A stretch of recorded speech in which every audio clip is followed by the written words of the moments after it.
कोई जॉब है आपके पास? अभी तो कोई नहीं है फिलहाल, जब होगी तो मैं आपको जरूर बताऊंगा। ठीक है, शुक्रिया। कब नौकरी मिलेगी और कब परेशानियां खत्म होंगी? बेटा इतने परेशान क्यों हो? बहुत अरसे से नौकरी की तलाश में हूं, मगर कहीं से कोई रास्ता नहीं मिल रहा। समझ नहीं आता क्या करूं। बेटा अल्लाह से ताल्लुक मजबूत करो, नमाज पढ़ो। माँ, मैं आज से नमाज शुरू करता हूँ।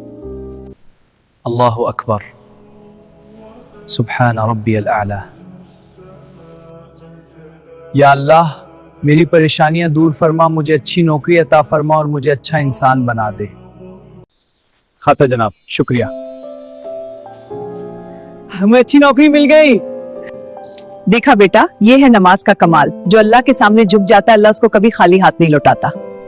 अगर आपको ये कहानी अच्छी लगी हो तो वीडियो को लाइक करें, चैनल को सब्सक्राइब करें और इस पैगाम को दूसरों तक जरूर पहुंचाएं।